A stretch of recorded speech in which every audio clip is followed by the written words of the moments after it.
በቅድሚያም ቻናሉን ሰብስክራይብ እንዲሁ ቪዲዮ ላይክ እና ሼር ማድረግ ፈጽሞ እንዳይዘነጋ። ታሪኩ የሚጀምረው አንድ ሰው ሲዋኝ በማሳየት ነው። እየዋኘ እንዳለ ታዲያ የሰውነት አካል ያገኛል። ሲከፍተውም የሆነ ነገር ይተናል። ከዛ ውስጥ ታዲያ አረንጓዴ ጭንብል ይታይ ነበረ። ከዚህ በኋላ ፊልሙ ስታንሊ የሚባል ሰውን ያስተዋውቀናል። የሚሰራው በባንክ ውስጥ ሲሆን ለስራ ባልደረባው ትልቅ ትዕይንት እንዳለበትና ለእርሷም 2 ቲኬት እንዳለው ይነግራታል። በዛን ጊዜ ያቺ ሴት ጓደኛዋ እንደዚህ አይነት ነገር እንደሚመቸው ትነግረዋለች። ሁለቱንም ቲኬትም እንዲሰጣት ጠየቀችው። ስታንሊም ሁለቱንም ቲኬት ሰጥቷት እርሱ ወደ ቦታው አልሄድም ነበረ። ልጅቱ ከቦታው ስትሄድ የስታንሊ ጓደኛ ወደ እርሷ ይመጣል። እንደዚህ አይነት ሰዎች ተጠቅመውብህ ይሄዳሉ ሲል ነገረው። ከጊዜያ በኋላ እጅግ ውብ የሆነች ሴት ወደ ባንኩ ትገባለች። ስሟ ቲና ይባላል። ሁለቱም ቀልባቸው በእርሷ ላይ ሲሆን ቲና ቦርሷን ጠረጴዛ ላይ ካስቀመጠች በኋላ ስታንሊን ታወራው ጀመረ። አዲስ የባንክ አካውንት መክፈት እንደምትፈልግም ነገረችው። ሆኖም የቲና ቦርሳ በውስጡ ድብቅ ካሜራ ይዞ ነበርና ባንኩን ከሁሉም አቅጣጫ ይቀርጽ ነበር። የሚገርመው ጓደኛዋ ባንኩን ሊዘርፍ ሲሆን ቲና ደግሞ እየረዳችው ነው። ዋነኛ ሐሳቧም ያ ነበር። ስታንሊ ምንም አልጠረጠረም ነበር። በውበቷ ሁሉም ይገረማሉ። ጓደኛዋ ግን እንዲረሳት ይነግረዋል። ዛሬ ፓርቲ አለ፣ በርካታ ሴቶችን ታገኛለህ ይለዋል። ስታንሊ መኪናው መበላሸቱን አስታወሰ። ወደ ጋራጅ ሲሄድ መካኒኩ ጊዜ ይፈጃል አለው። ምትቸኩል ከሆነ ግን የኔን መኪና መውሰድ ትችላለህ ይለዋል። የመካኒኩ መኪና ያረጀ ቢሆንም አማራጭ ስለሌለው ያችን መኪና ይዞ ይሄዳል። ከፓርቲው ሲደርስ ግን ጠባቂው ይሄ ቦታ ለእንዳንተ አይነት አይደለም አለው። ብር ሲኖርስ ባይሆን ትመለሳለህ አለው። በጣም መጥፎ ስሜት እየተሰማው ከቦታው ሄደ። በመንገድ ላይ ሳለ መኪናው ግሎ ይጨስበታል። በቃ የተሰማው ስሜት ከቃላት በላይ ነበር። መኪናውን ጥሎ ይወጣና ወደ ባህሩ ሲመለከት የሆነ ነገር ይመለከታል። መጀመሪያ የሞተ አካል መሰለው። ከቆይታ በኋላ ግን ምናልባት በሕይወት አለ ብሎ ተረጠረ። በፍጥነትም ወደ ውሃ ዘሎ ይገባል። ቀርቦ ሲመለከት ግን ሰው ሳይሆን የተንሳፈፈ ቆሻሻ ነበረ። በዛን ጊዜ ታዲያ በፊልሙ መጀመሪያ የተመለከትነው ጭንብልን ያገኛል። ስታንሊ በጭንብሉ እጅግ ተደሰተ። ቅርጹ የጥንት ይመስል ነበረ። ይዞትም ወደ ቤቱ ይሄዳል። የስታንሊ ውሻ ጭንብሉ ጥርጣሬ ውስጥ ከቶት ይጮህ ነበረ። ስታንሊም እንደምንም ብሎ ካረጋጋው በኋላ ከዛም እስቲ ልሞክረው ይላል። ልክ ሲያጠልቀው ጭንብሉ ፊቱ ላይ ተጣበቀ። ቢሞክርም ግን ሊሳካ አልቻለም ነበረ። የስታንሊ ፊት ወደ አረንጓዴ ይቀየራል። ጸባዩም ሙሉ ለሙሉ ተቀየረ። ሌላ ሰው ነበር የሆነው። ባልተለመደ ሁኔታ ይደነሳል። አጠቃላይ አቅሙም ይቀየራል። ታዲያ ለጊዜውም ቢሆን ሲወጣ አንድ ሴት ተመልክታው እጅግ ደነገጠች። የሴቷን ፊት አረንጓዴ ሲሆን ስታንሊ ግን ሙሉ በሙሉ አሸንጓሊት መስሎ ነበር። ስታንሊ ፈርታው ሴቷ መሳሪያ ተደቅንበታለች። ለማምለጥም ስታንሊ ከፎቁ ዘሎ ይወርዳል። ከመሬት ሲያረፍ ግን ልክ እንደ ኳስ ነበረ የሚነጥረው። በመንገድ ላይ እየተራመደ አንድ ሾፌር መንገድ እንዲለቅ ያስጠነቅቋል። ክላክሱንም ይነፋበታል። አንተ ብቻ ክላክስ መንፋት የምትችል ይመስልሃል ብሎ ምታቱን በመጠቀም ያንባርቅበታል። ያ ከባድ ድምፅ የመኪናውን ሁሉንም መስኮት እንዲሰበር ያደርጋል። በመቀጠል ወደ መካኒኩ ጋር ስታንሊ ይሄዳል። ያ ሁሉ የሆነበት መካኒኩ በሰጠው መኪና ነውና ሁሉንም እቃውን ካስወገደበት በኋላ ወደ ቤቱ ተመልሶ እንቅልፉን ይተኛል። በእውነቱ ምክንያት እጅግ ደክሞት ነበር። በቀጣዩ ቀን ስታንሊ ሲነቃ ፊቱ ወደ ነበረበት ተመልሷል። እንዴት ጭንብሉን ሊያወልቀው እንደቻለ ሊያውቅ አልቻለም ነበር። ህልም ነው ብሎ እንዲያስብም አደረገው። ከቆይታ በኋላ በሩን ሲያንኳኳ በሩን ሰው ያንኳኳል። ፖሊሶች ነበሩ። ትናንት የከወነውን ድርጊት የሚያስታውስ ከሆነ ብሎ ይጠይቀዋል። ያስፈራራ ሴት ነበረች ሁሉንም የተናገረችው። ስታንሊ ምንም ነገር እንደማያውቅ አስመሰለ። ይህንንም ሲሰማ ፖሊሱ ይሄዳል። ስታንሊ ጭንብሉን አንስቶ መጥፎ ነገር እንድሰራ ሊያደርገኝ ይችላል ይላል። ጥሩ ስሜት ስላልተሰማው ጭንብሉን በመስኮት ይወረውረዋል። የሚገርመው ግን ጭንብሉ በራሱ ወደ ክፍሉ ይመለሳል። ስታንሊ ወደ ባንክ ሲመለስ አለቃው ቁጣ ወረደበት። አርፍዶ ነበር የደረሰው። የአባት ባንክ ይመስላል ይለዋል። ስታንሊ ሊያስረዳው ቢሞክርም አለቃው ግን ሊያዳምጠው ፈቃደኛ አልነበረም ነበር። ስታንሊ ወደ ቤቱ ሲደርስም በጣም መጥፎ ስሜት ይሰማው ነበር። ድንገት ታዲያ አይኑን ከአንድ ጋዜጣ ላይ ያሳርፋል። የቲና ፎቶ ሲሆን ከተባረረበት ክለብ ስትጫወት ነበር። ስታንሊም ወደ ክለቡ ለመሄድ ይወስናል። ችግሩ ግን ሀብታም ሰዎች ብቻ ናቸው የሚፈቀድላቸው። ስለዚህ አይኑን ዳግም ወደ አረንጓዴው ጭንብል ያዞራል። ጭንብሉ በሶፋው ላይ ነበር። የሚያስታውሰው እንደጣለው ነው። ታዲያ ስታንሊ ምናልባትም ይህ ጭንብል ሕይወቴን ሊቀይረው ይችላል ብሎ አሰበ። እስቲ ዳግም ይሞከር ብሎም አደረገው። ፊቱም ወደ አረንጓዴ ይቀየራል። በመቀጠልም ቀጥታም ወደ ባንክ በመሄድ ለመዝረፍ ወሰነ። ብሩንም ክለብ ውስጥ ለመግቢያ ለመጠቀም ነበር ሐሳቡ። የሚገርመው ነገር ግን የቲና ጓደኞች እዛው ነበሩ ባንኩን ለመዝረፍ። ከውጭ ስታንሊ ሲያዩት እጅግ ደነገጡ። ታዲያ በብርሃን ፍጥነት ስታንሊ ከቦታው ይሰወራል። በድንገት ታዲያ ፖሊሶች ከስፍራው ይደርሳሉ። ዘራፊዎቹ የስታንሊ ጓደኛ ናቸው ብለው ነበር ያሰቡት። በሌላ በኩል ስታንሊ የሚገርም ሊሞዚን ይዞ ከክለቡ ይደርሳል። በርካታ ገንዘብ በመስጠትም ወደ ውስጥ ይገባል። በባር ውስጥ ቲና ሙዚቃ እየተጫወተች ነበር። ስታንሊም መደነሱን ይጀምራል። ቲናም በሚገርም ሁኔታ ትጫወት ነበር። ከዛ የቲና ጓደኛ ባንኩን ሊዘርፍ ያሰበው ሰው ከቦታው ይደርሳል። በሚገባ ማወቅም ችለው ነበር። የጥይት ናዳ ቢያወርዱበትም ስታንሊን ሊያገኘው ግን አልቻለም። ከቆይታ በኋላ ፖሊሶች ከቦታው ይደርሳሉ።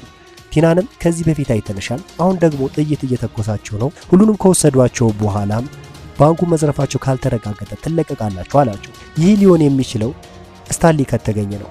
ታዲያ ፖሊሱ አንድ ከረባት በቦታ ያገኛል። ከባንኩ አካባቢ ነበር ያገኘው። ከስታንሊ ጋር ተመሳሳይ ነበር። በዛን ጊዜ ስታንሊን መጠርጠር ጀመሩ።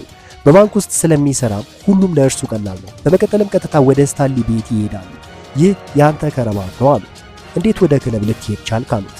ስታንሊ እኔ ወደ ባር አልሄድኩም፣ ከረባቱንም ስፈልገው ነበር ተሰርቄ ነው አላቸው። በንጋታው ስታንሊ ወደ ባንክ ሲሄድ አለቃው ይጮህበታል። በአሁኑ ግን ስታንሊ አልሰማውም ነበር። ዳግም የምትጮህብኝ ከሆነ እመታለሁ አለው። ከቆይታ በኋላ ቲና ወደ ባንኩ ትመጣለች። ስታንሊንም ለማግኘት ነበር። ብዙ ሰዎችን ታገኛለህ፣ አረንጓዴ ፊት ያለው ሰው ታውቃለህ ያለችው እርሱ እንደሆነ ጠርጥራ ነበር። ስታንሊ እውነታውን አልነገራትም። አውቀዋለሁ፣ የምትፈልጊ ከሆነ ዛሬ ላስተዋውቅሽ እችላለሁ አላት። ቲና በጣም ተደሰተች። የሚገናኙበትን ቀንና ሰዓትን ተነጋገሩ። ከዛም ስታንሊ ወደ ቤቱ ይሄዳል። ስለዚህ ማስኩ ያለውን እውነታን ማወቅ አለብኝ አለ። ወደ ጭንብል ባለሙያ ጋር ይዞት ይሄዳል። ይህ ሰው በዓለም ላይ ስላሉ ጭንብሎች በደንብ ነው የሚያውቀው። ሎኪ ስለተባለ ሰውም ይነግረዋል። ልክ እንደ ስታንሊ ሁሉ የሎኪ ጭንብልም አይላለሁ። ስታንሊ ታዲያ ይህም ልክ እንደዛ ነው አለው። ሳጠልቀው ራሴን አልሆንም እቀየራለሁ፣ ድርጊቴ ሁሉ የተለየ ነው አለው። ይህንን ለማረጋገጥም ፊት ለፊቱ ጭንብሉን ያደርገዋል። ሆኖም ምንም ሊፈጠር አልቻለም ነበር። ሰውየውም ጊዜን አትግደላል። በዛን ጊዜ ስታንሊ ምናልባትም ይሄ ጭንብል የሚሰራው በምሽት ነው ብሎ እንዲጠረጠር አደረገው። ከዛም ሲመሽ ወደ ስታንሊ ጋር ለመሄድ ወሰነ። ስታንሊ ጭንብሉን አድርጎ ነበር የሄደው። ፖሊሶቹም ከቦታው እየጠበቁት ነበር። በትኩረት ይከታተሉታል። በመቀጠልም ሁለቱንም ይከቧቸዋል። ቲና በጣም ፈርታ ስለነበር ትሮጣለች። ስታንሊ ግን እዛው ደርቆ ይቆማል። ፖሊሶቹ ግን እየተመለከቱት ነበርና ከሁሉም አቅጣጫ ይከቡታል። ስታንሊ በተለየ ሁኔታ ይጮህ ነበረ። ሲሰሙ ሁሉም ተገረሙ። ከሁለት ደቂቃ በኋላም ፖሊሶቹም አብረውት ይደንሱ ጀመር። ይህንን አጋጣሚ በመጠቀምም ሰውየው ወደ አንድ ስፍራ ተደብቆ ጭንብሉን ያወልቃል። ከቆይታ በኋላ አንድ ሴት በመኪና ውስጥ ሆና መጣች። ደንግጦ ስለተመለከተችው ወደ መኪናው አስገብታው ትሄዳለች። በመቀጠልም ይህንን ታሪክህን ለዓለም እናገራለሁ አለች። ስታንሊም ሁሉንም እውነታ ነግሯት ጭንብል አለኝ፣ ባጠለቅኩት ቁጥር ሙሉ ለሙሉ እለወጣለሁ አላት። አሁን ፖሊሶቹ ምንን እየፈለጉኝ ነው አላት። ሴቷም የሚገርመው ግን እየተከታተለችው ነበረ። ዳሪያን የተባለ ሰውም ቃል አስገብቷታል። በምላሹ ሊሸልማት ነበረ። ከዚህ በኋላ ማፊያዎቹ ይዘውት ያንገላቱታል። ዳሪያን ከቦታው ደርሶ አሳር ፍዳውን አበላው። ንገረኝ እስቲ ይህ ጭንብል እንዴት ሊሰራልህ ቻለ? ካልነገርከኝ ግን ትሞታለህ ነው ነበረ። ስታንሊ በዚህ ሁኔታ አይደለም ልጠይቀኝ የሚገባው አለው። ለማንኛውም እነግርሃለሁ ብቻ ልቀቀኝ ይለዋል። ጭንብሉ ስታደርገው ሁሉንም ነገር ታውቀዋለህ ይለዋል። ልክ ሲያጠልቀው ፊቱ ሙሉ በሙሉ ወደ አረንጓዴ ይቀየራል። ሰውየውም እጅግ የተለየ ኃይል ነበር ያገኘው። ይህንን ጭንብል በምንም አይነት ሁኔታ ለማንም እንደማይሰጥ ይናገራል። ፖሊሱ ድንገት ከተመለከተው እያዛለው የሚል ፍራቻ አድሮበት ነበረ። ስለዚህ ሌላ ጭንብል ለስታንሊ በመስጠት እንዲታሰር ለማድረግ አሰበ። ሰዎችንም በመላክ የወሰደውን ገንዘብ ለመመለስ ከቤቱ ወሰዱት። የስታንሊ ውሻ ግን በድብቅ ይመለከታቸው ነበረ። ስታንሊም ታስሮ እንደሆነ አውቋል። በመኪና ውስጥ ሲሄዱ ታዲያ ውሻው ይከተላቸው ነበረ። ያንን የውሸት ጭንብል በስታንሊ ኪስ ውስጥ አስቀመጠው። ስታንሊንም ፖሊስ ፊት ወርውረውት ይሄዳሉ። በኪሱ ውስጥም ፖሊሶቹ ጭንብሉን ያገኙታል። ወደ እስር ቤትም ያስገቡታል። ቲና ይህንን ስታውቅ ወደ እስር ቤት ትሄዳለች። በዚህ ሰዓት ስታንሊ ሁሉንም እውነት ይነግራታል። አብሬ ስደንስ የነበርኩት ልጅ እኔ ነበርኩኝ፣ አሁን ግን ጓደኞቼ ወስደውታል አላት። ልታስጎብኛቸው ይገባል፣ የጭንብሉ አደገኝነት በሰውየው ነው የሚወሰነው አላት። እኔ እስካሁን ድረስ አስቂ ነገር ነበር ሳደርግ የነበረው። ዳሪያን መጥፎ ሰው ስለሆነ አንድ ባንክ ብቻ ሳይሆን በርካታ ባንኮችን ይዘርፋል አሉ። ቲናም እንዴት ልናስቆመው እንችላለን አለችው። ይህንን ስለተረዳችም ዶሪያንን ዳግም ልታገኘው ወሰነች። ከዚህ በኋላ ከእስር ቤቱ ትወጣለች። ዶሪያን ግን ጠርጥሯት ነበረ። ሰዎችንም ይልካል። በሌላ በኩል የስታንሊ ውሻ ተከትሎ ወደ እስር ቤት ይሄዳል። ጠባቂው ተኝቶ ስለነበር ቁልፉን ከኪሱ ወስዶ ስታንሊን ያስወጣዋል። በመቀጠልም ፖሊሱ ከቦታው ይደርሳል። ሆኖም ስታንሊ ሽጉጥ ይደቅንበታል። አጋጣሚውን በመጠቀም ከእስር ቤት ያመልጣል። በሌላ በኩል ዳሪያን ቲናን አግቷታል። ጭንብሉን ሲያደርገው እጅግ አደገኛ ይሆናል። ፊቱ እጅግ አስፈሪ ነበር። በመቀጠልም ማፊያዎቹ ወደ ተሰበሰቡበት ቦታ ይሄዳሉ። የከተማው አደገኛ ማፊያ ተገኝቶ ነበር። ከዛሬዋ ቀን ጀምሮ እኔ መሪያችሁ ነኝ ይላቸዋል። ባህሪው ስላልተመቻቸው ይተኩሱበት ጀመር። ኃይሉ ግን እንዳይጎዳ ያደርገዋል። እንዲያውም ጥይቶቹ ከዋጠ በኋላ ወደ ማፊያዎቹ መተኮስ ጀመረ። በዚህም ምክንያት ሁሉንም ይገላቸዋል። በመቀጠልም ቲና ላይ ቦምብ ያጠምድባታል። እስቲ አሁን አምልጪ አላት። እኔ ላይ ማቅጠሽብኛል አይደል አላት። ከቆይታ በኋላ ስታንሊ ከቦታው ይደርሳል። ቲና ምንም እንደማታውቅ ትናገር ነበር። በመቀጠልም ቢያንስ ከመሞቴ በፊት አንዴ ትክክለኛ ፊትህን ልሳመው አለችው። ይህንን ሲሰማ ዶሪያን ጭንብሉን ያወልቃል። ቲናም ጭንብሉን ትወረውረዋለች። ያ ጭንብልን ውሻው ይይዘውና ያጠልቀዋል። ከዛ በኋላም ይቀየራል። በመቀጠልም ዶሪያንን ይነክሷል። ከቆይታ በኋላ ስታንሊ ጭንብሉን ይቀበለዋል። ሊያጠልቀው ሲል ግን የዶሪያን ሰዎች ደርሰው ወደ ስታንሊ ተኮሱበት። ስታንሊ ከሆነው ስፍራ ጭንብሉን ያጠልቀዋል። ጥይት የሚባል ነገር አይመታውም። ጁስ እየጠጣ ጥይት ሲመታው የጁሱ መጠን ይቀንሳል። ሁሉም በዚህ ተገረሙ። ከዛም ስታንሊ ወደ ቲና ጋር ይሄዳል። የተጠመደባትን ቦምብም ይወጣዋል።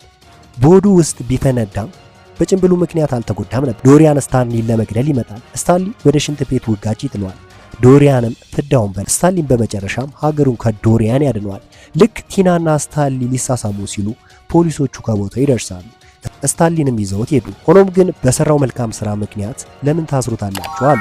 ለዚህ ሁሉ ምክንያት ውሻው ነበረ። ፖሊሶች የዶሪያንን ግብረ አበሮች ያፈላልጉ ጀመር። በሌላ ቀን ሶስቱ አንድ ላይ ሆነው ስታንሊ ጭንብሉን ወዳገኘበት ድልድይ ሄዱ። ይህ ጭንብል ብዙ ነገር ሰጥቶኛል፣ አሁን ግን የምፈልገው ሌላ ነገር ነው፣ ያንቺን ፍቅር ነው ይላል። እዚህ ላይም ፊልሙም ይገባደዳል። አብራችሁን ስለቆያችሁ ከልብ እናመሰግናለን።